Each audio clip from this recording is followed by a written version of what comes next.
Guys, तो आज जल्दी से हम डिस्कस कर लेते हैं कुछ इंपॉर्टेंट आर्टिकल्स। सबसे पहले हम आर्टिकल की बात करते हैं जो कि आपका है पृथ्वी मिसाइल से रिलेटेड है। पृथ्वी सेकंड मिसाइल, ठीक है, जैसे आपको दिख ही रहा है यहाँ पे पृथ्वी सेकंड मिसाइल है। क्या है इस कंटेक्स्ट में हम बात करें तो India successfully conducted the night trial of surface to surface. ये क्या है? सरफेस टू सरफेस मिसाइल है, nuclear capable short range ballistic missile है पृथ्वी सेकंड, ठीक है, पृथ्वी सेकंड। कौन सी? पृथ्वी सेकंड, ठीक है। इसी के साथ साथ अभी रिसेंटली न्यूज में भी रही थी, आप प्लीज पेन और कॉपी लेकर बैठो और नोट करो कौन से सिर्फ एक लाइन का। फर्स्ट अगर मैं बात करूँ यहाँ पे अस्त्र मिसाइल हमने पढ़ी थी एक दो दिन पहले ही, वो क्या थी? एयर टू एयर मिसाइल थी, एयर टू एयर मिसाइल थी अस्त्र। सेकंड हमने डिस्कस किया था ब्रह्मोस का, पहले भी एक दो दिन पहले डिस्कस किया था ब्रह्मोस का। ये क्या है? बीइंग सुपरसोनिक क्रूज मिसाइल में से कन्वर्ट किया जाएगा, बीइंग सुपरसोनिक मिसाइल, ठीक है। ये क्या है? सरफेस टू सरफेस है, ये भी अभी रिसेंटली डेवलप हुई है। तो उसके बाद नेवी में भी अगर इसको सुपरसोनिक क्रूज मिसाइल जब बन जाएगी तो नेवी में भी और उसको बाय जेट्स के थ्रू भी इसको लेके जा सकेगा। और उसके बाद थर्ड हमारी आती है अग्नि। अग्नि हमारी क्या है? Long range missile. अग्नि है लॉन्ग रेंज मिसाइल, आग है लॉन्ग रेंज मिसाइल है। और ये भी क्या है? सरफेस टू सरफेस है। अभी तक आपने सरफेस टू सरफेस ब्रह्मोस पढ़ी, अग्नि सरफेस टू सरफेस पढ़ी। सिर्फ जो अस्त्र है, अस्त्र आप याद रखो, जैसे कि अस्त्र है वो एयर टू एयर है, सिर्फ अस्त्र है एयर टू एयर। अभी तक जो पढ़ी हमने ब्रह्मोस सरफेस टू सरफेस पढ़ी है, अग्नि सरफेस टू सरफेस पढ़ी है, ठीक।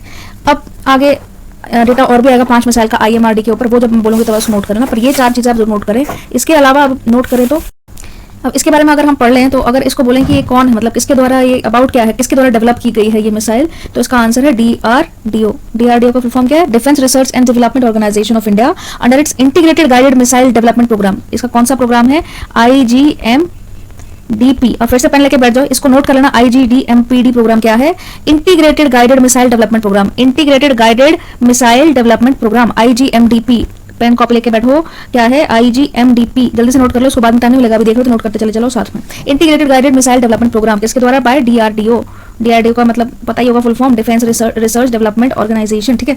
इसके तहत आपकी क्या है? 5 मिसाइल आएंगी IGEP के अंदर, 5 नाम बताते जा रही हूँ, साथ साथ लिखते चलना साथ में। सबसे पहले अगर हम बात करें पृथ्वी मिसाइल की, क्योंकि यह है पृथ्वी मिसाइल, अगर इसी की बात करें पृथ्वी मिसाइल की, तो इसकी रेंज कितनी है पृथ्वी मिसाइल की? 350 किलोमीटर। कितनी है? 350 किलोमीटर। सबसे लॉन्ग रेंज मिसाइल कौन सी है आपकी? अग्नि अभी तक की, ठीक है। और वो क्या है? सबसे अगर पृथ्वी की अगर हम बात करें 350 किलोमीटर है। इसकी वेयरहेड कैपेसिटी कितनी है? कैरिंग कैपेसिटी 500 किलो से 1000 किलो का ये वेयरहेड लेके जा सकते हैं। अगर वेयरहेड लेके जा सकते हैं, वॉरहेड लेके जा सकते हैं 500 से 1000 किलो। ये पृथ्वी की बात चल रही है। 350 इसकी क्या है? मारक क्षमता जिसको बोलते हैं वो। फीचर क्या है इसके? The missile is a proven system and is capable of striking targets with very high degree of precision. High precision है इसका, ठीक, हाई प्रिसिशन है इसका। और क्या है इसका? The missile is powered by liquid propulsion twin engine. Liquid propulsion engine है इसके, ट्विन इंजन, 2 इंजन है, ट्विन इंजन, ठीक है। And the missile is also used as an advance initial guidance system with man trajectory to hit target, मतलब target इसकी accuracy के साथ रहता है, इतना याद रख लेना। इसके बाद आपकी आती है पृथ्वी, ये जो हम चल रहे हैं इंटीग्रेटेड गाइड, याद रखना कौन से प्रोग्राम के अंदर बात चल रही थी? IMDP। 5 पार्ट में। सबसे पहले हम क्या पढ़ रहे हैं? पृथ्वी के बारे में पढ़ रहे हैं, ठीक है। 5 पार्ट्स में डिवाइड करके पढ़ोगे इसको आप। फिर क्या है? It was an Indian ministry of defence programme to research and develop a comprehensive range of missile. इसके अंतर्गत क्या है? द प्रोजेक्ट स्टार्टेड इन, ये IMDP जो प्रोग्राम था, कब स्टार्ट हुआ था? 1982 से लेकर के 1983, याद रहेगा, 1982 से लेकर के 1983 में ये प्रोग्राम स्टार्ट हुआ था। कौन सा? जिसकी हम बात कर रहे हैं IMDP, integrated missile development programme. इसको 5 पार्ट्स में डिवाइड करना है, इसके अंदर आप लोग पढ़ोगे बाकी, ठीक है। पहले हम लोग कौन सी मिसाइल पढ़ रहे हैं, इसके अंदर अभी हम पृथ्वी पढ़ रहे हैं। तो ये जो प्रोग्राम था ये कब स्टार्ट हुआ था? इनिशिएटेड, यहाँ प्रोजेक्ट स्टार्ट कब हुआ था? तो 1982 से लेकर के 1983, याद रखना, 1982 से लेकर के 1983, 1982 से लेकर के 1983, याद रहेगा। IMD प्रोग्राम कब से कब तक स्टार्ट हुआ था? 1982 से लेकर के 1983, याद रखना है इसको। और इसके किसकी लीडरशिप के द्वारा हुआ था? APJ अब्दुल कलाम, जिनको हम मिसाइल मैन ऑफ इंडिया भी बोलते हैं। क्या? बाय APJ अब्दुल कलाम, याद रखना, इनको मिसाइल मैन बोला जाता है, ठीक है। IMDP was completed in 2008। ये कब कंप्लीट हुआ था? 2008 में हो चुका था ये कंप्लीट। अभी तो सिर्फ उसकी टेस्टिंग वगैरह चल रही है आगे। इसके अंतर्गत IMDP के अंदर 5 मिसाइल हम पढ़ने वाले हैं। और पेन कॉपी लेके बैठो फटाफट। अभी सबसे पहले हमने पढ़ी पृथ्वी। पृथ्वी क्या है? शॉर्ट रेंज मिसाइल है, शॉर्ट रेंज मिसाइल है। और एक बैलिस्टिक मिसाइल है। क्या है? बैलिस्टिक मिसाइल है। सरफेस टू सरफेस है। क्या है? सरफेस टू सरफेस मिसाइल है, शॉर्ट रेंज है पृथ्वी, ठीक है। अब अगर हम बात करें सेकंड अग्नि, अग्नि जो है आपकी लॉन्ग रेंज मिसाइल है सभी, इन सभी में से। अग्नि क्या है? Medium to intercontinental surface to surface missile. Agni भी क्या है? सरफेस टू सरफेस मिसाइल है, लेकिन इंटरकॉन्टिनेंटल बैलिस्टिक मिसाइल है। सॉरी, बैलिस्टिक नहीं, surface to surface missile. Third आपका आगे त्रिशूल मिसाइल। थर्ड आपकी त्रिशूल मिसाइल, याद रखना त्रिशूल क्या है? धरती से खड़ा होता है ना, और ऊपर भगवान की, ऐसे याद रखो। तो ये सरफेस टू एयर, ठीक है, याद रखना, सरफेस टू एयर की तरफ है त्रिशूल मिसाइल, सरफेस टू एयर, याद रहेगा। फिर आपकी आ गई फोर्थ, आपकी आ जाएगी आकाश। फोर्थ कौन सी है? आकाश मिसाइल। किसके अंतर्गत पढ़ रहे हो आप? IMDP प्रोग्राम्स के अंदर। फोर्थ आपकी कौन सी? आकाश। ये क्या है? अगेन ये भी क्या है? सरफेस टू एयर, आकाश, खड़े होकर आप ऊपर देखते हो ना आकाश, तो यही है। और ये क्या है आकाश, 25 किलोमीटर इसकी मल्टी टारगेट हैंडलिंग सिस्टम है, 25 किलोमीटर की, ठीक है। सरफेस टू एयर मिसाइल है, having range up to 25 kilometre, ठीक है, याद रहेगा। और त्रिशूल की बात करें तो त्रिशूल लो रेंज मिसाइल है, ठीक है, त्रिशूल लो रेंज मिसाइल है। ऐसे आकाश भी सरफेस टू एयर मिसाइल है, लेकिन 25 किलोमीटर की टारगेटिंग है। फिर आपकी फिफ्थ इसमें आती है नाग।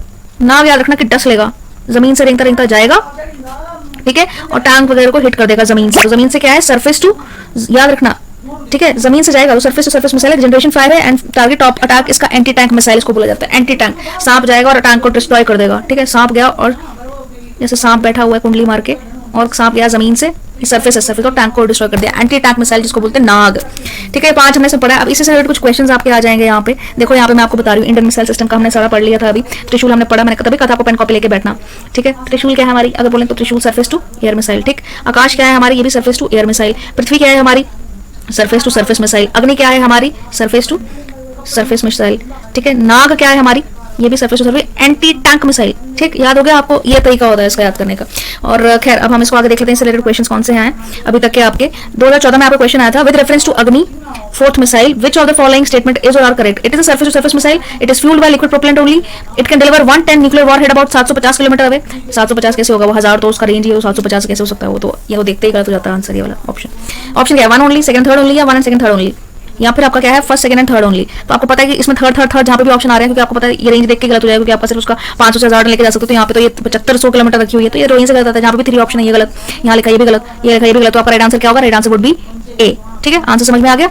अब चलिए नेक्स्ट आर्टिकल की तरफ चलते हैं हम लोग, वो है India jumps 6th place to 37 ranks, 37 rank से। अब इंडिया की जो पोजीशन थी ना रिसेंटली, किसकी अगर हम बात करें, इंडिया की वर्ल्ड कॉम्पिटिटिव इंडेक्स की बात करें तो 43 रैंक से इंडिया 37 पोजीशन पे पहुंच चुका है। कितनी, कौन सी रैंक से लेकर के 43rd पोजीशन थी इंडिया की पहले, और अभी इंडिया ने जंप मारा डायरेक्ट 37 रैंक पे, तो इंप्रूव किया है। बाकी कंट्री की अगर हम बात करें, वर्ल्ड कॉम्पिटिटिव इंडेक्स, क्या बात कर रही हूँ, वर्ल्ड की कॉम्पिटिटिव इंडेक्स, कंपीट करने का, वर्ल्ड कॉम्पिटिटिव इंडेक्स की बात चल रही है यहाँ पे। इंडेक्स और डेटा आपके बहुत इंपॉर्टेंट हो जाते हैं, वन लाइनर में लिख करके रख लेना, ठीक है। टॉप किसने किया, डेनमार्क ने, सेकंड क्या है, स्विट्जरलैंड, ठीक। टॉप किसने किया, डेनमार्क ने, सेकंड किसने किया, स्विट्जरलैंड, ठीक है।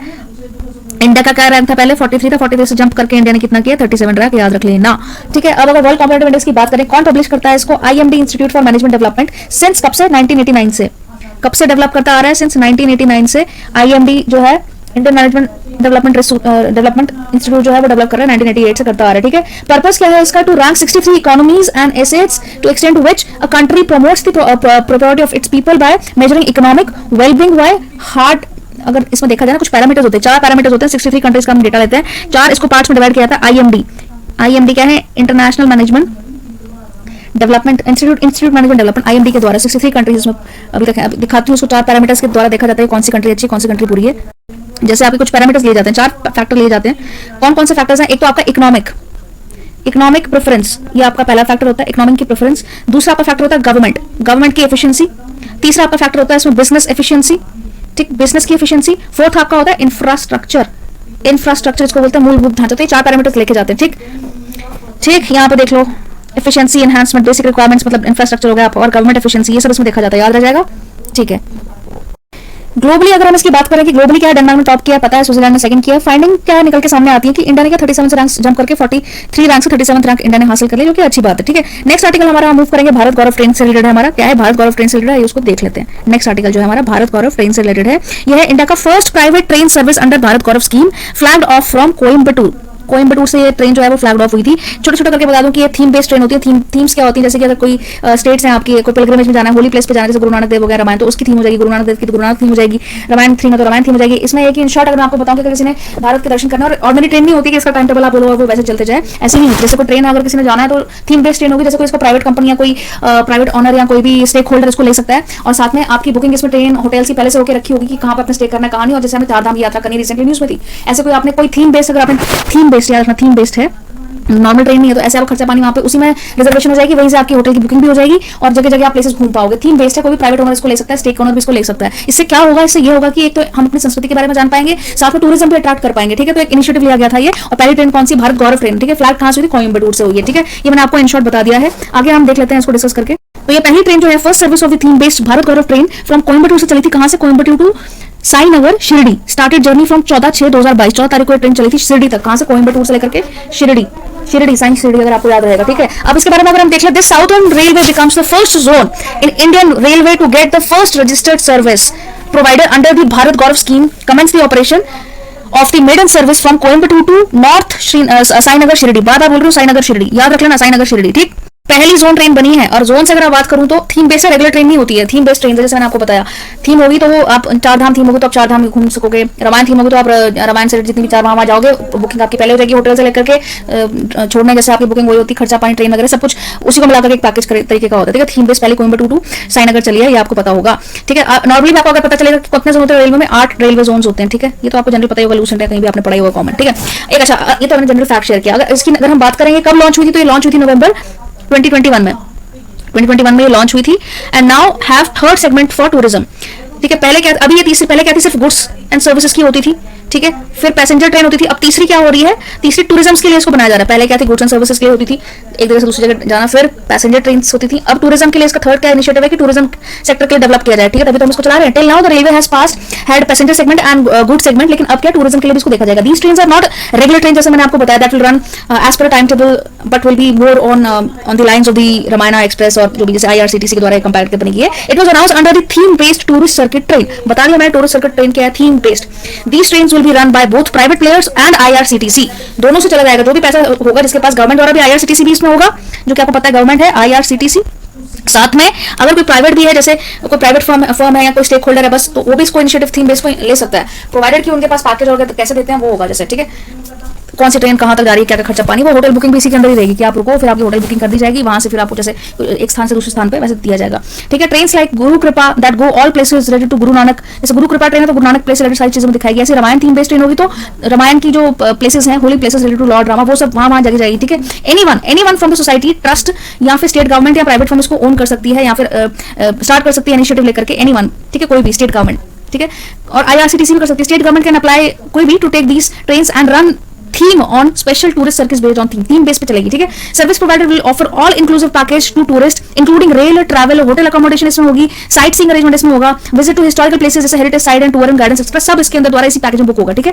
बेनिफिट्स क्या होंगे इसके, बेनिफिट्स ये होंगे कि जो ट्रेन होगी, these trains will realize India's rich culture heritage and magnificent historical places to the people of India and world. They'll also help in tapping up the vast tourism potential of India.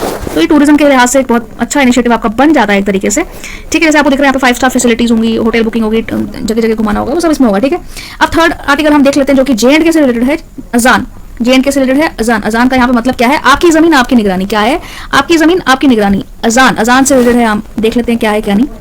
Government of Jammu and Kashmir, ये आपको दिख रहा है मनोज सिन्हा जी, अपनी जमीन अपनी निगरानी, क्या है, अजान है, दिख ही रहा होगा ये क्या है, अजान, बार बार बोल रही हूँ। इन J&K UT administration is running a unique program to enhance the transparency in the land record maintenance system. Land record maintenance system दिख ही रहा है यहाँ पे, land record maintenance system में ट्रांसपेरेंसी रहे, लैंड रिकॉर्ड में जमीनों के जो रिकॉर्ड होते हैं उसको लेकर के ये अजान स्कीम है, आपकी न्यूज में भी रही है, J&K के बहुत इंपॉर्टेंट बन जाती है। तो क्या है ये, चलिए देखते हैं। अजान क्या है, आपकी जमीन आपकी निगरानी is aimed at facilitating easy online access to the system to view or monitor the status of revenue record. Revenue record पहले अगर हम जाना पड़ता था, अगर अभी क्या है ऑनलाइन कर दिया गया, ट्रांसपेरेंट सिस्टम कर दिया, जिससे आपको पता हो लैंड रिकॉर्ड्स वगैरह आपको ऑफिस जाना पड़े, और ऑनलाइन कर दिया गया है इसको, ताकि आप ही के लिए आसानी हो, नॉर्मल लोगों के लिए आसानी हो, ठीक है। तो citizens no longer need to visit the office now obtaining information लेने के लिए। Azan has empowered them to check their land record online portal में कर दिया गया है, जिसको CIS करके बोलते हैं, ऑनलाइन, जिसकी आपकी अगर मैं बोलूं HTTP करके कौन सा इसका land records .jk.gov.in करके एक वेबसाइट है, आप उसको भी जा सकते हैं, वहां पे खुद आप लॉग इन करके आप भी देख सकते हैं लैंड रिकॉर्ड के, ठीक है। ये क्या है, मॉडर्नाइजेशन टूल है DILRMP का, ठीक है, digital India land record modernisation programme. क्या है अजान, क्या है, is a part of digital India land record modernisation programme. क्या है, digital India land record modernisation programme, DILRMP के अंतर्गत आपका अजान आता है, याद रहेगा, अपनी जमीन अपनी निगरानी, ठीक है, नाम से क्लियर होगा। नेक्स्ट अब हम बात कर लेते हैं गूगल के रिलेटेड है आपका, ठीक है, आर्टिफिशियल इंटेलिजेंस, आपको सबको पता है क्या है ये। तो क्या है, ये है लैंग्वेज मॉडल है फॉर डायलॉग एप्लीकेशन, क्या है ये देख लेते हैं जल्दी से। जैसे कि आपको पता होगा, इन शॉर्ट अगर मैं बताऊं ना, यहाँ पे गूगल का एक वर्जन है, एक प्रोसेसर है जिसको बोलते हैं लैम्डा, ठीक है। इसको क्या है कि इस तरीके से तैयार किया गया इसका एप्लीकेशन की आर्टिफिशियल इंटेलिजेंस हो बाय गूगल, ठीक है। जैसे हम टेक्नोलॉजी पहले क्या होता है कि इंसान से बात करते थे, जैसे आपकी एलेक्सा हो गया, गूगल असिस्टेंट हो गया था, हम उसको बोलते गूगल ये देना, तो वो कई चीजें आइडेंटिफाई नहीं कर पाता था, या बोलता कि ये सर्च करके ये मिला है, ऐसे लैंग्वेज होती थी ना उसकी। बोलो कुछ और, जवाब कुछ और देता, वो आर्टिफिशियल इंटेलिजेंस इतनी जेन्युइन नहीं लगती। तो अभी लैम्बडा 2.0 आया, उसके अंतर्गत ये बात हो रही कि आर्टिफिशियल इंटेलिजेंस को इतना अच्छे से इंप्रूव कर दे कि वो आप समझ सके किस रिलेवेंस से बात हो रही है, और साथ में वो जवाब आपसे वार्तालाप कर सके थ्रू डायलॉग। जैसे बच्चे को सिखाते हैं लैंग्वेज, अब क्योंकि ह्यूमन लैंग्वेज बहुत कॉम्प्लेक्सिटी होती है, तो इतना तो हम कंप्यूटर को सिखा नहीं पाएंगे एक तरीके से, बट लेकिन उसी कॉम्प्लेक्सिटी में आ रही है, इसलिए जैसे बच्चों को लैंग्वेज सिखाते हैं, इसलिए उसको डायलॉग सिखाया जाएगा। डायलॉग के थ्रू मशीन को थोड़ी बहुत इंग्लिश लैंग्वेज डायलॉग सिखाए जाएंगे, तो जितने डायलॉग होंगे उतना वो बोल चाल के आसान। जैसे आपको पता होगा, जैसे मैं बोलूँ कि मैं खीर खा रही हूँ, खीर कैसे बनती है, मैं उससे बात कर रही हूँ अभी, ठीक है, एलेक्सा कोई प्रोग्राम कुछ भी होगा जैसे, ठीक है, प्रोग्राम से बात करें, लैम्बडा 2.0 कोई भी इनिशिएटिव है इनका प्रोजेक्ट, तो वो सामने से ये नहीं बोलेगा। अगर मैं उसको बोलूँ कि चलो बाहर चलते हैं, बाहर चल के खीर खाते हैं चावलों से, उसको पता होगा कि चावल से रिलेटेड है, ये नहीं होगा कि सिर पैर कहीं और में बात कर रही हूँ और वो जवाब किसी और का दे। ऐसा होता है अभी एलेक्सा में पूछो कुछ और तो होता है कृपया करके दोबारा बोलिए, मतलब ऐसे होता है। लेकिन तब आप जिस बात से बात कर रहे हो उसी बात से रिलेटेड जवाब देगा, ठीक है। या फिर आपको बोलेगा कि जैसे कि खीर जल गई है, तो आप बोलोगे मुझे नहीं, जैसे क्या करना, तो वो बोलेगा कि नहीं कृपया करके गैस ऑफ कर दीजिए। और उसको पता होगा किस चीज से आप बात कर रहे हो, किस चीज से रिलेटेड बात कर रहे हो, यानी कहीं और की बात चल रही है, कहीं और की बात उसमें डाल दी, ठीक है। तो ये था आपका लैम्बडा, गूगल का लैम्बडा है। और language model for dialogue application क्या है, ये लैम्बडा का फुल फॉर्म क्या है, language model for digital application. और लैंग्वेज मॉडल जैसे एआई आर्टिफिशियल इंटेलिजेंस की बात करता है, has achieved an ability to engage in a free flowing conversation हो सके। Google believe that LaMDA has become a stated program, meaning it has started reasoning like a human being. Google का मानना यह है कि जैसे इंसान रीजनिंग करते हैं, वैसे मशीन को भी आर्टिफिशियल इंटेलिजेंस को भी इतना बढ़ाया जा सकता है और वो रीजनिंग कर सकता है, तार्किक बातें कर सकता है, ठीक है। तो अबाउट गूगल अगर हम बात करें, has first announce lambda at its flagship developer conference input output इन 2021। कब 2021? as its generative language model for the dialogue application, which can assure that the application will be able to conversation on any topic, कोई भी topic दो आप उसके ऊपर उनको बात करने की, कॉन्वर्सेशन करने की, ठीक है। Lambda can engage in a free flowing way about seemingly endless number of topics, an ability that the company thinks can unlock more natural ways of interchanging and interacting with technology and the entirely new categories of helpful applications। जैसे कुछ application उसमें install करेंगे, dialogue सीखना एक main बात होगा, तो एक तरीके से इंटरैक्ट कर पाएगा। Lambda can have a discussion on the basis of the users input. This is thanks completely to its language processing model, which has been trained on large amount of dialogue, जिसकी dialogue के through वो सीखेगा। Lambda 2.0 है, 2.0 lambda 2.0 क्या है, lambda का full form क्या है, language model for dialogue application, ठीक है, which will further build on the capabilities, ठीक है। ये है आपको समझ में आएगा। The new model will possibly be taken an idea and generate imagination या imaginative and relevant description, can stay on particular topic even if a user strays off topic and also suggest, वो अगर user कोई of topic चला गया, जैसे अगर वो बात कर रहा है पानी की बात वो बात करे किसी और चीज की, जैसे आसमान या मिलिट्री या कुछ हो, तो आपको बैक ट्रैक पे लेके आएगा कि आप पानी के नल टैप बंद करिए, ऐसे करके मतलब ट्रैक पे रखेगा, ऑफ ट्रैक पे नहीं करेगा, तो उसको हम डेवलप करेंगे डायलॉग्स के थ्रू, ठीक है। तो ये था लैम्बडा, समझ सोच के बात करेगा, ऐसे ही नहीं बात करेगा कि बात कुछ और चल रही है ऐसा कुछ और सजेस्ट करेगा। अगर आप ऑफ ट्रैक हो जाते बात से, तो वो आपको उस ट्रैक पे लेकर के आएगा। इतना समझा तो नहीं होगा, लेकिन उस चीज से रिलेटेड बात करेगा। ये नहीं होगा कि आप पानी की बात कर रहे हो तो वो फ्रिज की बात करेगा, ऐसा कुछ से रिलेटिव बात करेगा, ठीक है। नेक्स्ट आर्टिकल हम देखते हैं, ठीक है। नेक्स्ट आर्टिकल हम देख लेते हैं अभी, आई होप आपको समझ में आ चुका होगा, गूगल के द्वारा इनिशिएटिव था। नेक्स्ट आर्टिकल देखने से पहले क्वेश्चन था आपका प्रीवियस 2020 ईयर्स में, with the present state of development artificial intelligence can effectively do the following. क्या क्या कर सकता है, bring down electricity consumption in industrial unit, create meaningful short stories and songs, disease diagnosis, text to speech conversation, wireless transmission of electrical energy, 1 2 3 5 only, 1 2 3 4 only, 1 2 4 5 only, 1 2 3 4 5 only. तो सही answer इसका क्या है, बी 1 3 एंड 4 ओनली, ठीक है। 1 भी है, 3rd भी है और 4th भी है। वायरलेस ट्रांसमिशन अगर आपके नहीं होगा, डिपेंड करता है। नेक्स्ट आर्टिकल हम देख लेते हैं, इंडियन रेलवे इनोवेटिव पॉलिसी। याद रखना कि आपको साइंस एंड टेक से आर्टिफिशियल इंटेलिजेंस से रिलेटेड ना बहुत कुछ पूछा जाता है, ठीक है। नेक्स्ट आर्टिकल हम देख लेते हैं, इंडियन रेलवे इनोवेटिव पॉलिसी। क्या है इनोवेटिव पॉलिसी, क्या बोलती है ये, minister of railway launched Indian railway innovative policy startup for railways. क्या है स्टार्टअप फॉर रेलवेज, स्टार्टअप से ये अगर कोई इनोवेटिव टेक्नोलॉजी डेवलप करता है तो सरकार उसके साथ इसको एनहांस करेगी, ठीक है।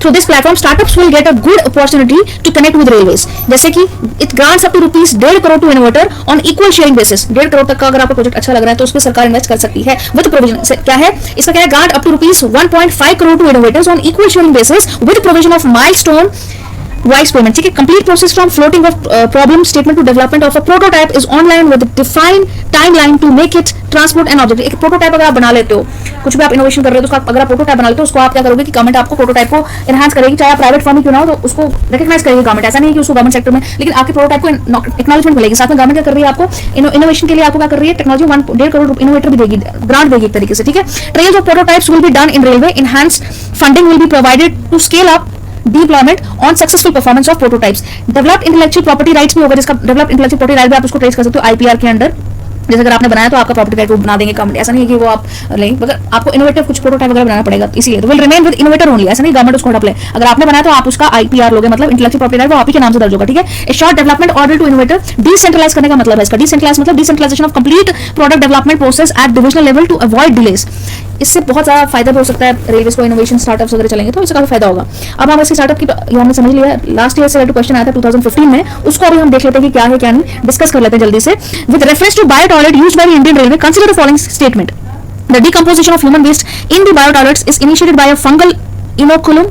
Ammonia and water vapor are the only end products of this decomposition which are released in the atmosphere. Which of the following statement given below is or are correct? इस statement टाइप क्वेश्चन से बहुत सिर घुमा देते हैं। One only, second only, both one and two, या फिर neither one neither two। तो इसका राइट आंसर क्या है? डिकम्पोजिशन ह्यूमन वेस्ट या बायोटॉयलेट्स में इनिशिएटेड बाय फंगल, ऐसा तो कुछ है नहीं, तो गलत हो जाता है। Ammonia and water vapour are the end products of decomposition which release in the atmosphere, और ओनली पूछा तो ये भी नहीं, तो आंसर क्या आता है? Neither one neither two will be the answer. तो आंसर क्या हो गया इसका? Answer D. तो इस तरह के क्वेश्चन कुछ आपको आ सकते हैं, ठीक है।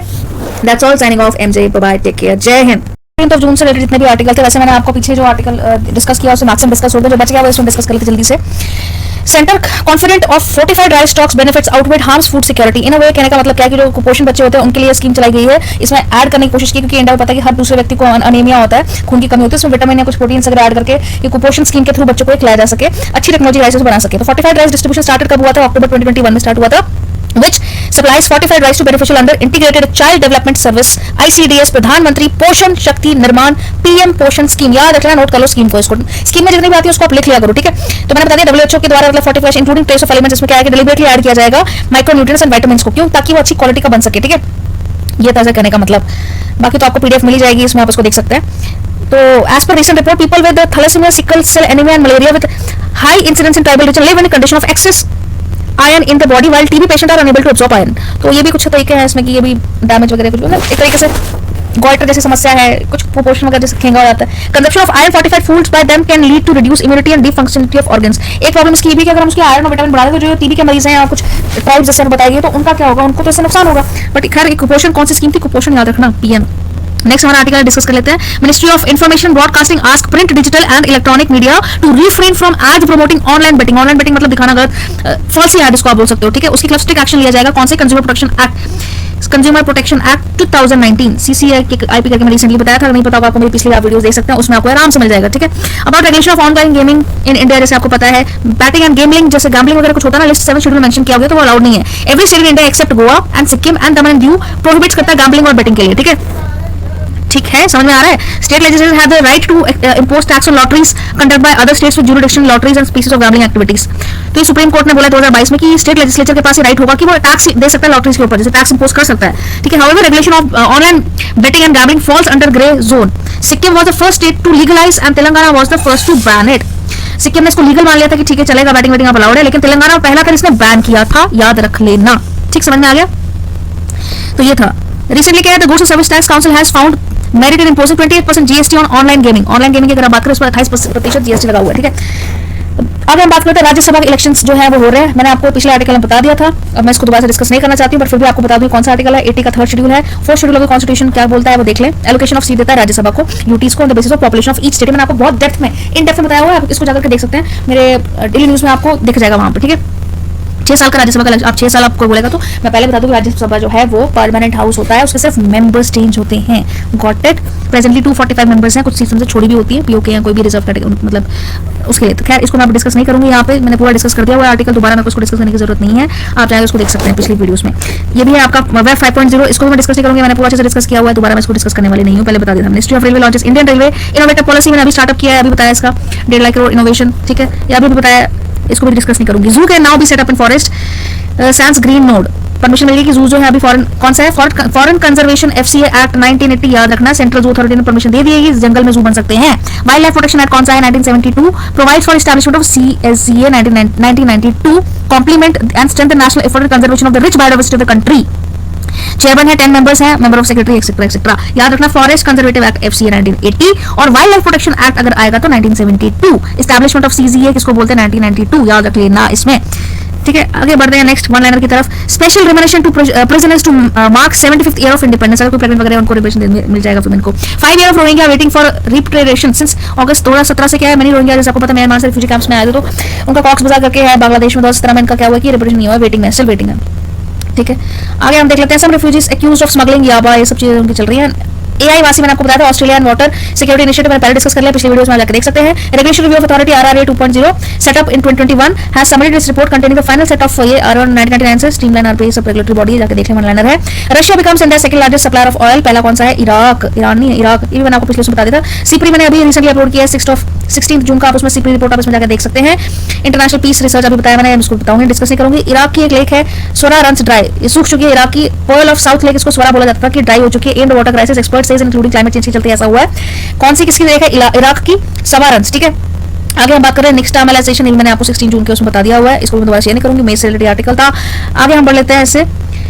सूडान का कैपिटल ये प्लेस इन न्यूज है, Egypt, Libya, Chhath central African Republic country, ये आप इसको मैप में देख लें। मैं एक बार बता दूं आपको, ये आपका मैप सूडान, आप अच्छे से इसको देख लें। आसपास कौन सी कंट्रीज है ये भी आप देख लें। पोर्ट ऑफ सूडान यहाँ पे है, सी है यहाँ पे, ठीक है, रेड सी इसके साथ में कंट्री है। कंट्री न्यूज में बन जाती है, इंपॉर्टेंट क्यों बन जाती है ये मैंने आपको बता दिया हुआ है। India Indo corporate between India and Indonesia navy is being conducted in Andaman sea and state of Malacca, ये मैंने कल या परसों के आर्टिकल में बताया था। स्टेट ऑफ मलक्का देख लो ध्यान से, ये मैंने आपको वैसे बता दिया हुआ कल या परसों के आर्टिकल में, फिर भी आप इसको चाहे तो देख सकते हैं, मैंने ऑलरेडी डिस्कस कर दिया हुआ है। स्टेट ऑफ मलक्का बहुत इंपॉर्टेंट बन जाता है, ठीक है। क्या था? इंडिया की बेसिकली मिलिट्री नेवी की जो थी एक तरीके से की नजर रखना, निगरानी करके रखना, ये था मिलिट्री से रिलेटेड, ठीक है। फिर भी मैंने आपको बता दिया है, इतना ही है। ये है 14th की न्यूज थी, अब चलते हैं 15th की न्यूज की तरफ, ठीक है। चलिए आप हम डिस्कस कर लेते हैं 15 जून की न्यूज थी। 4th annual periodic labour force survey PLFS report release by national statistical office, NSO, याद रखना कौन कंडक्ट करता है? एनएसओ, ठीक, ये आता है आपको स्टैटिस्टिकल सर्वे कौन कंडक्ट करता है, ये सब देख लेते हैं। एलएफपीआर क्या होता है? ये होता है, it is defined as the percentage of persons in labour force that is working or seeking or available for work in the population. WPR क्या होता है? Is defined as the percentage of employed persons in population, they already employed है, ठीक है। UR क्या होता है? Is defined as the percentage of person unemployed among the persons in the labour force, you are unemployed, you are. Activity status क्या है? Of a person determined on the basis of activities pursued by the person during the specified reference period. See image, image देखें, दिख जाएगा आपको, ये है आपका labour force participation rate LPFR, work population ratio WPR, proportion unemployed PU, unemployment rate UR, number of, ये इसका तरीका निकालने का, इसको निकाला जाए, ठीक है। इसलिए हम पढ़ लेते हैं, क्यों पढ़ रहे हैं इसको, हम देख लेते हैं क्या न्यूज में था, ये देख लेते हैं जल्दी से।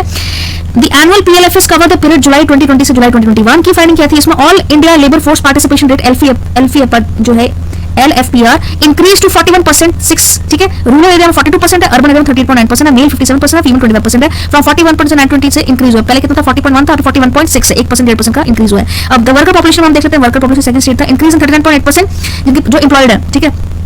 इनमें भी आपका रेशियो अगर हम देख लें तो 39.8%, ठीक है। लास्ट ईयर देखा जाए तो कितना था? 38%, ये उतना का उतना ही रहा है, 2% से सिर्फ 0.8% इंक्रीज हुआ था। अनएम्प्लॉयमेंट रेट की अगर हम बात करें कितना है, ये डिक्रीज हुआ है 4.2%, पहले कितना था? अनएम्प्लॉयड लोग ज्यादा थे, ठीक है। ये है कहने का मतलब, ठीक है।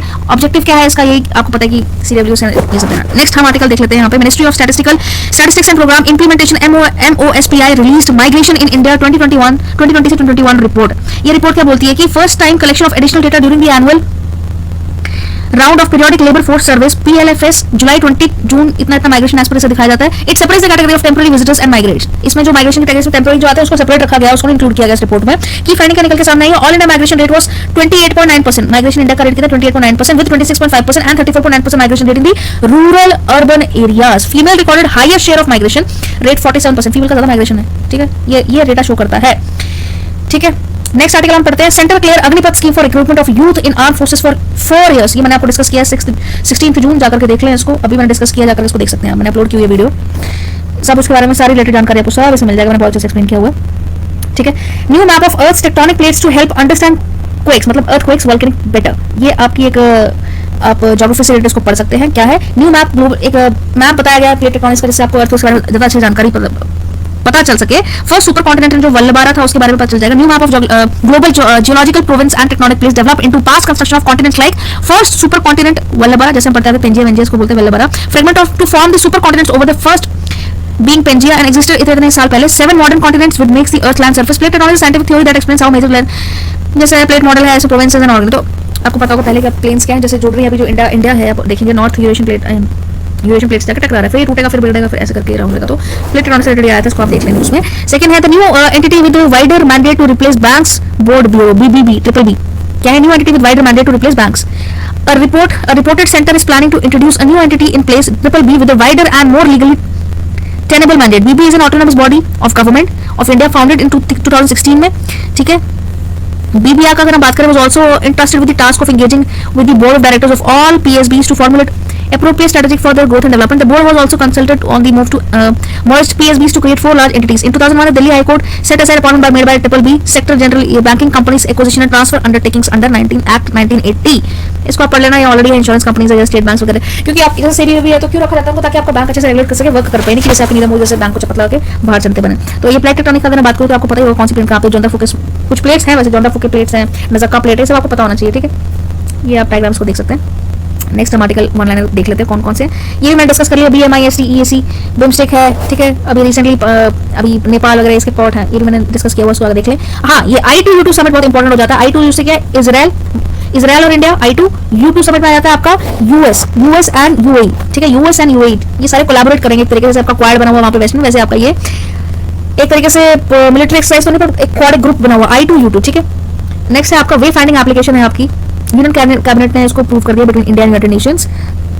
पहला डेस्टिनेशन ये भी मैंने आपको डिस्कस कर दिया, जाकर के आप मेरा 6 और अभी जो मैंने अपलोड किया उसमें जाकर के इसको 16 जून वाला इसमें आप उसको देख सकते हैं। फाइंडिंग एप्लीकेशन है, जैसे कि WTO में जैसे जाएंगे कौन कहाँ पे जाएगा, जैसे ब्लूटूथ होता है कि टर्न लेफ्ट टर्न राइट, ऐसे एक बिल्डिंग होगी उसको उठा सकते हैं, एक फाइंडिंग एप्लीकेशन, ठीक है। Parakh performance assessment river and analysis of knowledge for holistic development, ये नहीं पढ़ा है, इसको मैं देख लेते क्या है। परख national assessment centre was launched by ministry of education for all AIC Council of Technical Education approved institute. Parak survey will help colleges to identify learning gaps so that students can be easily industry ready. It facilitates a platform for students for self-assessment of learning outcomes and 21st century life skills acquired by students. It helps to improve higher order thinking skills among students. It was introduced under the National Education Policy 2020 के अंतर्गत ये आया था। Colleges की बात करी गई है, क्या है Parakh, performance assessment review and analysis of knowledge for holistical development. Lambda मैंने बता दिया, आज ही का बता दिया, इसको जाकर देख लेंगे आप, डिस्कस कर लिया है। भारत गौरव ट्रेन भी डिस्कस कर ली हुई है, इसको दोबारा नहीं बताऊंगी। मुंबई समाचार नहीं पढ़ा, इसको पढ़ लेते हैं। Prime minister participated in Dushtabi Mahotsav of Mumbai Samachar in Mumbai and released a postal stamp, क्या stamp, to commemorate the occasion about Mumbai Samachar, formerly called Bombay Samachar, पहले इसको बॉम्बे समाचार बोला जाता था। The गुजराती न्यूज़पेपर की हम बात करें, Mumbai's fort area was first published in 1822. Mumbai's fort area. It was founded by a Paris scholar, Fardunji Muzrabin. Started as a weekly edition primarily covering the movement of goods across the sea and other business news. The newspaper has been published continuously from 200 साल से continuously publish होता जा रहा है, ठीक है। मुंबई समाचार इसको बोला जाता है। पर्सनालिटी न्यूज़ मैंने डिस्कस कर लिया, बहुत अच्छे से डिस्कस किया। श्री राम मंदिर उन्होंने कहा किया था महाराष्ट्र में। संत कबीर तुकाराम मैंने डिस्कस किया, वो जाकर देख लें previous video. Places in news अगर हम देख लेते हैं, यहाँ पे कनाडा एंड डेनमार्क यहाँ पे रहा है, इसको मैप में अच्छे से इसको देख लें। कनाडा ये रहा, ठीक है, ये नॉर्डिक कंट्रीज हैं, स्कैंडिनेवियन कंट्रीज उसको बोला जाता है, कनाडा एंड डेनमार्क, ठीक है। समझ में आ गया होगा, समझ में आ गया होगा। मैप से नहीं होगा तो मैप पे जाकर उसको देख सकते हैं, ठीक है। बैफिन में वो तो बॉर्डर हो जाती है, वो देख लें आप बैफिन में, ये आपको पता होगा आर्टिक क्वेश्चन, ये थोड़ा सा न्यूज़ में था तो उसको आप देख सकते हैं। पाक स्टेट वैसे ही हम बात कर लें, यहाँ पे पाक स्टेट इंडिया और किसके बीच में है आपको पता होना चाहिए। पाक स्टेट इंडिया और जो एडम्स पुल है ना, पाक स्टेट इंडिया और श्रीलंका के बीच में, वो वाला पुल की बात चल रही है, राम सेतु पुल उसको बोला जाता है, ये था इनमें, ठीक है। डिस्प्यूट है यहाँ पे कि over Sri Lanka repeatedly denying access to Indian fishers, Sri Lanka deny कर रहे हैं, and driver nets is provided under the act of ये बात देखो, अभी इनके लाले पड़े हुए लेकिन फिर भी डिनाई कर रहे हैं कि यहाँ पे नहीं आएंगे मछुआरे, क्या बात, ठीक है। यही था। नेक्स्ट देख लेते हैं, नेक्स्ट न्यूज़ देख लेते हैं। चलिए तो हम डिस्कस कर लेते हैं 16 जून के जो मेन आर्टिकल हैं जो रह गए लेफ्ट ओवर, क्योंकि मैं कंपाइल करने वाली हूं तो आपको पता ही चल गया होगा। India added third highest renewable power capacity in 2021 after China. US running 21st renewable 2022 global status report India की ये कहती है, मैंने आपको डिस्कस किया होगा, नहीं किया तो आप इसको पढ़िए। India added around 15.4 GW of renewable power capacity, third highest after China. India is now the third largest market in the world for new solar PV capacity and ranked fourth in the world. Fourth है world में, China के बाद third है India, ये याद रखना, इसका rank याद रखना। Solar water heating capacity addition, third hydro power capacity, fifth ethanol production में भी इंडिया है, ठीक है। रिन्यूएबल एनर्जी के सेक्टर में इंडिया याद रखना कि फोर्थ रैंक पे है, और आफ्टर थर्ड चाइना के बाद, ठीक। प्रधानमंत्री किसान ऊर्जा सुरक्षा एवं उत्थान महाअभियान पीएम कुसुम के रिन्यूएबल एनर्जी कुछ ये याद रखना, पेन कॉपी से नोट कर लो चाहो तो। योजनाएं, solar park scheme, national policy of biofuels 2018 लिख लेना, किससे रिलेटेड है, ये आपकी रिन्यूएबल एनर्जी से रिलेटेड है। Next number, federal reserve hike it's benchmark interest rate by 0.5% point, the biggest increase since 1994। आपको पता होगा कि यूएस में क्राइसिस लाने वाला एक तरीके से, क्योंकि अभी उन्होंने अपना ये इंक्रीज किया, फिर इंडिया को अपना सीआरआर और इनफ्लो ऑफ मनी चेंज करना पड़ेगा उस हिसाब से, गोल्ड वगैरह की वैल्यू थोड़ा डिप्रिशिएशन होगा मनी का थोड़ा सा। बाकी सारी कंट्रीज में, क्योंकि हम लोग ट्रेड करते हैं, ये किस बेसिकली हम बात करें, हम ट्रेड किस में करते हैं, डॉलर्स में, जैसे हम बात करें इंटरनेशनल में, पहले डॉलर खरीदना पड़ता है तो सामान ट्रेड करने के लिए, फिर उस वैल्यू पर पे करना पड़ता है, ठीक है। तो रिसेंटली अभी यूपीआई का इस्तेमाल अभी मैक्रोन ने यूज कर लिया, हम सोचते हैं कि रशिया करेगा इंडिया से, पर उससे पहले मैक्रोन ने कर दिया रिसेंटली न्यूज़, बट खैर हम बात कर लेते हैं यहाँ पे क्या है। The rate hike in the benchmark interest rate came aimed recovering inflation in the US since 1981 due to supply and demand imbalance, higher energy prices हो चुके हैं वहाँ पे, इन्फ्लेशन एक तरीके से रिसेशन एंड इट्स फैक्टर क्या है, slow down declining economic performance, उनकी इकोनॉमी को स्टेबल नहीं है। अब आपको पता होगा साइकिल है, साइकिल यहाँ पे डाउन होगा फिर बूम भी आता है, तो अभी रिसेशन का साइज आपको डिप्रेशन, एक तरीके से इकोनॉमी रिसेशन डिप्रेशन में जा रही है उनकी, ठीक है। कैसे पता चल रहा है जीडीपी डिक्लाइन हो रही है, रियल इनकम जो है वो भी डिक्लाइन हो रही है, अनएम्प्लॉयमेंट होने चांसेस बढ़ रहे हैं, स्टैग्नेशन हो रही है, जैसे स्टैग्नेशन को पीछे बहुत खतरनाक सिचुएशन होती है, इन्फ्लेशन पे भी इंसान कंट्रोल कर सकता है, स्टैग्नेशन कंट्रोल नहीं कर सकता है। नेक्स्ट हम बात करें Haryana grants no objection certificate NOC for field trials of BT cotton variety. पहले इंडिया के पास कौन सी थी, BG1 वैरायटी थी, अब BG2 कॉटन वैरायटी के लिए भी एनओसी सर्टिफिकेट मिल चुका है, किसको, हरियाणा को, कॉटन की वैरायटी है, ठीक है। अगर हम बात करें आगे किसके अंदर का था, पहले इन्वायरमेंट प्रोटेक्शन एक्ट 1996 था पहले, कि जिसके अंदर कुछ नॉर्म्स रखे गए थे, सेल्स रूल 1999 क्या बोलता है वो आप देख लें, यहाँ पे पढ़ लें, एंटी एनिमल्स, इतना नहीं बस आपको याद रखना है कि GT2 कॉटन की सेकंड वैरायटी, ठीक है, हरियाणा में। Insolvency and bankruptcy board of India IBBI amends rules for swifter and more streamlined redressal of grievances. मैंने आपको पहले बताया ग्रीवेंसेस रेगुलेशन जो कितना भी था, पर फिर भी इसको पढ़ लें आप। इस्ताब्लिश कब हुआ था, 2016 में, अंडर किसके, बैंक्रप्सी कोड IBC के। It aims to consolidate and amend the laws relating to reorganization and insolvency resolution to corporate persons, partnership firms and individuals in a time-bound manner of maximum, मतलब ये कि कोई time bound रखा जाए, ये नहीं कि आप जब भी आए जब मन किया तो आप बैंक्रप्सी, जब नाम से पता चल रहा होगा यहाँ पे insolvency of bankruptcy code. Functionings की क्या क्या आप देख लेते हैं कि designated as the authority under the companies registered value and value rules 2017, regulatory oversight है इसकी IP इंसॉल्वेंट प्रोफेशन इसके अंदर कर आता है। नेक्स्ट हम बात करें PDF आपको मिल जाएगा, वहां से आप देख सकते हैं, कैबिनेट अप्रूव्स ऑक्शन ऑफ किसका, auction of IMTM 5G spectrum का ऑक्शन रेडी हो चुका है, बताया अभी 4G था चल रहा था, 5G का ऑक्शन तैयार हो चुका है। Improve access to mobility, banking, online education etcetera, ये ऑक्शन चल रहा है, इसका भी आप देख लेंगे 5G का। The real story behind India's record foreign direct investment, India में रिकॉर्ड फॉरेन डायरेक्ट इन्वेस्टमेंट हो रहा है, क्या है स्ट्रेटजीज को देख लें आप, ये देखो जैसे आपको मिल रहा होगा यहाँ पे। Relaxation in FDI norms, like government allow 100% FDI and single brand retail through the automatic rule. एक तो आपके वो पॉलिसी आपकी लीनियंट हो चुकी है, economic reform for doing business, ease of doing business, उसके तहत भी आपका फॉरेन डायरेक्ट इन्वेस्टमेंट हो रही है बाहर कंट्री की। कंसर्न क्या है कि declining gross incoming FDI growth only 2% with record FDI outflow ज्यादा हो रहा है। यही अगर मैं बात करूं यहाँ पे कि इंडिया जो है रिसेंटली, अगर मैं इसके साथ अगर बात करूं, इंडिया का जो एक्सपोर्ट है नो डाउट कि पिछले से ज्यादा हुआ है 2%, लेकिन साथ साथ हैरान की वाली बात है कि इंडिया ने इंपोर्ट भी बड़ा किया पिछले 2 महीने की, अगर हम बात करें मई और जून की, मई और अप्रैल, मार्च और अप्रैल की। वो ऐसा माना जाता है कि जो इंडिया का फाइनेंशियल ईयर जो स्टार्ट होता है 1 अप्रैल से 31 मार्च तक रहता है, 1 अप्रैल से याद रखना, तो वहाँ पे ऐसा माना जाता है कि जो एकादशी का जो अभी टाइम था ना, मतलब शुक्ल पक्ष का जो अप्रैल का, मार्च और अप्रैल, वहाँ पे इंडिया ने जो सोना होता है उसकी डिमांड ज्यादा की थी, ऐसा माना गया था, तो उसके चलते ज्वेलरी और मतलब सोने की डिमांड के चलते जितना इसलिए इंपोर्ट करना पड़ा। तो इंडिया का जो इंपोर्ट और साथ में ऑयल भी है, तो ये 2 महीने में आपका देखा जाएगा कि पूरे साल के मुकाबले आपका 60% आपका डेफिसिट देखने को मिला था आपके बैलेंस ऑफ उसमें BOP में, डेफिसिट राज्य की घाटा। तो इससे मतलब आपके नो डाउट कि आपके एक्सपोर्ट तो इंक्रीज हो, लेकिन साथ साथ आपके 60% इंपोर्ट भी इंक्रीज हो गए, जो कि खतरनाक स्थिति थी। लेकिन अब देखते हैं आगे हो सकता है कि आपके एक्सपोर्ट और ज्यादा, ऐसा माना जाए कि ये एकदम से 2 महीने का पूरे साल में जितना इंपोर्ट नहीं, उसके 60% बहुत ज्यादा होता है किसी भी कंट्री का, तो वो खतरे की बात है। तो ये 2 महीने में इसलिए क्योंकि कहते हैं तो ऑयल, इंडिया ने बहुत रिकॉर्ड तोड़ ऑयल इंपोर्ट करवाया रशिया से। दूसरा कि इंडिया में जो गोल्ड की वैल्यू जिसकी बात करते हैं वो गोल्डन, जैसे कोई भी अगर गोल्ड की डिमांड ज्यादा हो जाएगी तो बाहर से इंपोर्ट करना पड़ता है, तो उसके चलते इंडिया के रेवेन्यू की क्रेडिट ज्यादा हो चुका है। तो ये थोड़ी खतरे की बात है, इसको FDI से होकर पढ़ लेना, ठीक है। न्यूज पर पढ़ लेते हैं क्या क्या है। नॉर्थ इजराइल प्रोटोकॉल है। Recently, the British government has announced its intention to table legislation that would alter certain elements of this protocol, which is the most continuous elements of the basic, ठीक है, basic protocol वैसे रहता है बहुत news में। The protocol special arrangement that ensure the land border between north island part of the UK and Republic of Ireland. आपको पता होगा ब्रिटेन क्या है, ब्रिटेन अलग है, इंग्लैंड अलग है, UK अलग है, जाके देख लेना। वर्ल्ड कॉम्पिटिटिव इंडेक्स की अगर हम बात करें, ये मैंने आपको डिस्कस कर लिया हुआ है, इंडिया का रैंक इंक्रीज हो गया 43 से 37 पे। कॉस्ट इन्फ्लेशन इंडेक्स CII की अगर हम बात करें, the income tax department has notified the CII for current foreign income की अगर हम बात करें, the CII notified every year under income tax 1961 to match the prices of the inflation condition. आपको पता है ये थोड़ा इकोनॉमिक टर्म है। It is used by a taxpayer to compute long-term capital gains (LTGR) arising out of the state of the capital assets after adjusting for inflation। इस तरीके से inflation का कंट्रोल मेजर आप देख सकते हैं। नेक्स्ट हम आर्टिकल देख लेते हैं, स्टील स्लैग क्या है। Union minister of steel inaugurated the first 6-lane highway road made by using steel slag at Surat, Gujarat. पहले बिटुमिनस का रिकॉर्ड हमने देखा 75 वर्ल्ड गिनीज वर्ल्ड रिकॉर्ड में। अब रिसेंटली एक यहाँ पे आया कि स्पीड इंडेक्स में अगर हम बात करें पूरे वर्ल्ड में, तो वहाँ पाकिस्तान को भी जगह मिल गई, चाइना को भी जगह मिल गई, लेकिन इंडिया को बहुत पीछे रख दिया हुआ है, क्योंकि इंडिया की स्पीड अगर हम बढ़ा देंगे तो एक्सीडेंट पहले ही इतना होता है। पूरे वर्ल्ड का सिर्फ इंडिया का हम बात करें तो 1% ही व्हीकल्स हैं, उसमें से भी पूरे वर्ल्ड के उसमें से भी 11% एक्सीडेंट इंडिया में होते हैं। अगर हम अपनी GDP बढ़ाने के चक्कर अगर हम बोलेंगे ठीक है हमारी तरक्की हो रही है, हम अपने फ्लाईओवर बढ़ा रहे हैं, हाईवे बढ़ा रहे हैं, उसमें अगर हम बढ़ा देंगे अपना स्पीड, जैसे क्या बोलेंगे GDP इंक्रीज कर देंगे, क्या है अगर हम गवर्नमेंट सरकार अगर अलाउ कर देती है फुल स्पीड 60 से ऊपर, तो 60 से ऊपर की जगह अलाउड भी नहीं है, तो ये होगा कि हमारा जो ऑलरेडी इतना एक्सीडेंट का रेट है वो और ज्यादा हो जाएगा। इसलिए पहले हमें अपनी कंट्री देखनी पड़ेगी, चाहे वर्ल्ड जो मर्जी बोलता है स्पीड इंडेक्स में। नो डाउट स्पीड इंडेक्स अलग है।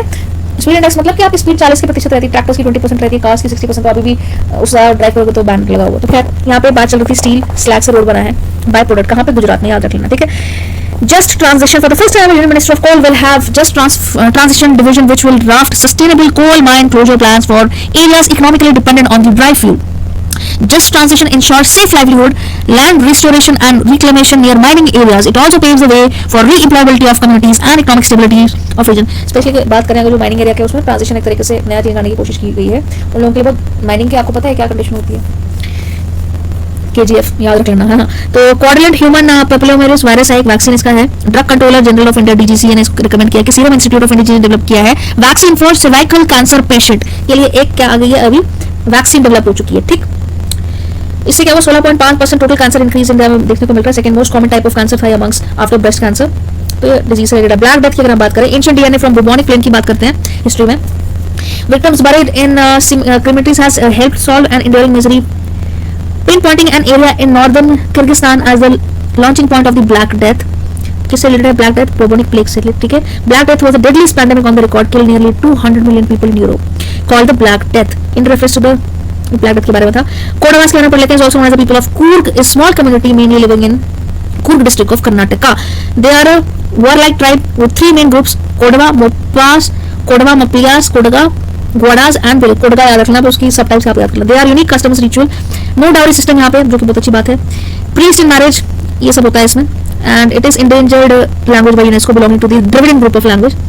फेस्टिव्स इसमें है worshipping of Kaveri, festival of weapons, Puthari harvest festival से मनाया जाता है। ड्रेस आप देख ले, कोडवास कर्नाटका के, ये रहा, ये दिख रहा है, बंदूक पकड़ी हुई है हाथ में। खैर थाईलैंड हम देख लें, मैंने न्यूज़ में पहले बताया था आपको थाईलैंड की सिचुएशन। इस मस्ट ऑफ कारा in the north east Malaya peninsula, highest point, ये सब इसमें देख लें आप। बैंकॉक में, इंडोनेशिया, थाईलैंड एरा, इंडोनेशिया की लोकेशन आप देख लें, ठीक है। बढ़ते हैं आज का आर्टिकल 17 का हम देख लेते हैं। पहला ही आर्टिकल हमारा किससे रिलेटेड आता है कि 40% जो राज्यसभा इलेक्शन है उसमें पता किया गया कि जितने भी एमपी थे 40% उनमें से केसेस हैं उनके ऊपर क्रिमिनल चार्जेस, ठीक है। एसोसिएशन ऑफ डेमोक्रेटिक राइट्स सर्वे के द्वारा बताया गया है कि जो 40% न्यूली इलेक्टेड एमपीज हैं राज्यसभा के हैव क्रिमिनल केसेस। तो अगर आपको ऐसे आता लिखने के लिए कि बताओ कि जो पॉलिटिक्स है उसका क्रिमिनलाइजेशन उसमें ज्यादा होते जा रहा है, तो नो डाउट होते ही जा रहा है। ये सर्वे बताया गया बाकायदा, ठीक है। क्रिमिनल चार्जेस फेस कर रहे हैं आपको 187 2014 में थे, 2009 में 162 थे। तो धीरे धीरे आंकड़ा आपको बढ़ता हुआ देखने को मिलेगा। और इंपॉर्टेंट सुप्रीम कोर्ट की आप लोगों की करा, सुप्रीम कोर्ट में इतने सारे केस पड़े हैं, वो कितने निपटेगा? जब तक आपको पता है कि अब जम्मू कश्मीर में आपको केस कोई लगता है तो आपको इसमें आपको पता है कि वो जो सुनवाई थी आपकी कोर्ट केस जो जा रहा है विलेज लेवल का किश्तवाड़ से सही, तो उसकी नेक्स्ट सुनवाई कब है? अगले अगस्त में जाकर के रखी हुई है। तो सोचो कहाँ 16 कहाँ अगस्त, तो ऐसे सरकारी काम डिले रहते हैं। तो important supreme court judgment to curb criminalisation of politics कुछ है जो प्रोविजन रखे हुए हैं सुप्रीम कोर्ट में। ली थॉमस वर्सेस ये सेक्शन 333, इसको आप देख लें, आपको मिल जाएगा। लेकिन आपको कितना है 40% क्रिमिनलाइजेशन राज्यसभा में एमपीस का 40%, बहुत बड़ी बात होती है। Equity is being overlooked in climate negotiation India at Bonn conference. Proposal था यहाँ पे ग्रुप ऑफ 77 कंट्रीज का, जिसमें कि चाइना भी था, G77 plus China, that loss and damage finance facility LDFF be established to compensate vulnerable countries for the losses caused by climate disaster did not make it to the agenda for the negotiation at the upcoming conference parties COP27। बार बार news में आ रहा है COP27। अब कहाँ पे होगा? इजिप्ट में होगा। इजिप्ट में रिसेंटली क्या था? ग्लासगो में हुआ था, ग्लासगो में महिंद्रा।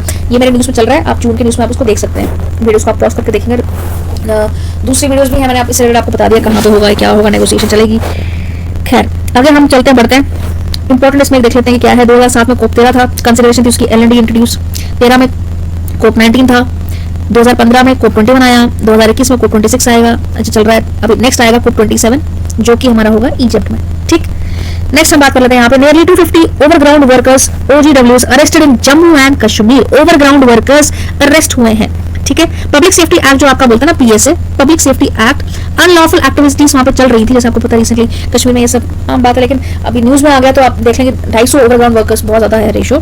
PSA जो है क्या है? Public safety act 1978 of JNK is an administrative detention law that allows detention of any individual for up to 2 years without a trial. बिना किसी ट्रायल के अगर आप डिटेंशन किया जा सकता है, ये बोलता है आपका 1978 का JNK का पब्लिक सेफ्टी एक्ट, ठीक है। अगर आप पाए जाते हो तो आपको 2 साल के लिए डायरेक्ट ट्रायल पे, बिना ट्रायल के आपको डिटेंशन की जा सकती है, ठीक है। और यहाँ पे आपको काफी देखने को मिल रहा है इंडिविजुअल काफी जो है इस एक्ट के तहत। अगर हम बात करें 24 आवर्स के अंदर, जैसे आपका 1919 का रोलेट एक्ट था ना, आपको याद होगा, 1900 तो वैसा रोलेट एक्ट जो अंग्रेजों के खिलाफ था, वो तो अंदर किसी को पकड़ के जेल में डाल दिया, बट ऐसा तो नहीं था कोई अनलॉफुल एक्टिविटीज में पाया गया उसके तहत कार्रवाई हो सकती है।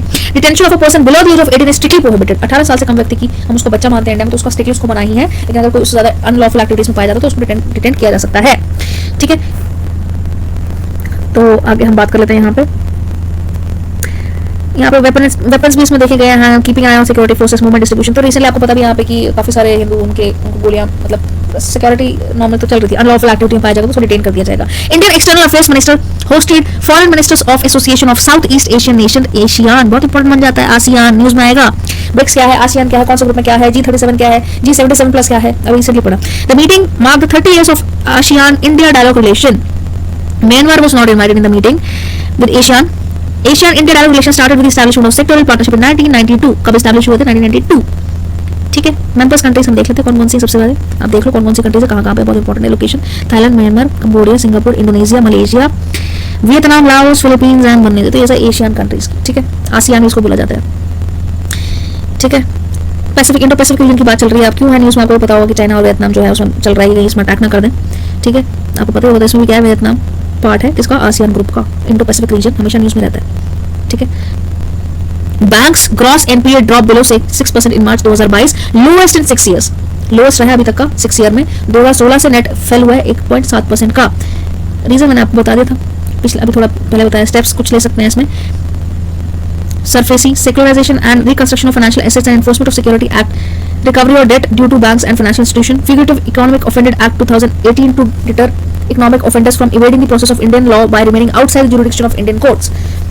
Other steps include corporate debt restriction, special money mention accounts for additional precaution for operating level. अब एक्स्ट्रा देखा जाएगा सर। खैर, एशियन का फाउंड हुआ था, बार बता रही हूँ, founded in 1967, is an intergovernmental organisation aimed primarily in promoting economic growth and regional stability की बात चल रही है। आसियान आसियान आसियान वियतनाम इसका पार्ट। ठीक है, 1967 में स्टार्ट हुआ था। आगे हम बात कर ले, focus on sustainable business model governance, reserve bank of India RBI tells SVFBS in meeting. Focus किस पर है, सस्टेनेबल बिजनेस मॉडल। ठीक है, इसमें हम बात कर लें, अगर FDF registered as a public limited company under the companies act 2013 and are license under section 22 of the banking regulation 1949 act. ठीक है, मिनिमम पेड अप इक्विटी यहाँ पे capital for small finance pack 200 crore है इक्विटी, 75% क्रेडिट है, priority sector है जिसमें lending PSL मतलब ले सकते हैं। चैलेंज क्या है यहाँ पे, चैलेंज ये कि हाई कॉस्ट बोरोइंग जो है शार्प डिक्लेरेशन लोन में आ रहा है since the pandemic stuck last year. ये चैलेंजेस थे कुछ, तो इंप्रूव करना है एसेट क्वालिटी को, strengthening of customer service and grievance redressal framework, IT resilience, enhancing broad oversight and professionalism increase करना पड़ेगा। तो ये सब उसके कुछ चैलेंजेस हैं। आगे हम देख लेते हैं person and news. Agnipath scheme बार बार आई है न्यूज में, बता भी दिया, डिस्कस कर ले 16 जून में, आप प्रीवियस वीडियो देख सकते हैं। Atomic exchange of information AEOI, as per annual data from Switzerland bank, funds parked by Indian individuals and firms in Swiss bank jumped to a 14-year high in 2021 to fight tax fraud and evasion, and atomic exchange of information AEOI in tax matter between Switzerland and India has been in force since 2018। ठीक है, कई बार क्या होता है कि जो tax वगैरह होते हैं उससे बचने के लिए ये सब तरीका अपनाए जाते हैं। Under this framework detailed financial information on all Indian residents have accounts with Swiss financial institution is provided every year. जैसे आपको पता है कि इंडिया के पैसे फॉर्मेट स्विस बैंक में होते हैं, जैसे सोनिया गांधी और सारे इनके होते हैं स्विस का पैसे है ना, तो उसकी रिपोर्ट हर साल दी जाएगी। Additional factor of authentication FAA, the reserve bank raise FAA limits to 5,000 से लेकर 15,000 पर ट्रांजैक्शन कर दी गई है। ठीक है, रिजर्व बैंक के द्वारा। It implies bank must inform their customers in advance of any recurring payment. कुछ भी रिकरिंग पेमेंट होगी तो बैंक का कर्तव्य बनता है कि उनको एडवांस पहले बता दिया जाए। इसके द्वारा आपका OTP सेट किया जाएगा रिकरिंग पेमेंट में, जैसे आपका एडिशनल बैंक्स क्या होते हैं, and excess of ₹15,000। CBD guidelines on TDS. Central Board of Direct Taxes (CBD) issued guidelines related to applicability of new tax reduction (TDS) provision regarding benefit received in a business or profession. Budget यहाँ पे 2022-2023 की बात चल रही है। Rate कितना 10% है by any person providing by benefit of please exceeding 20,000 CBT clarification. यहाँ आप देख लें।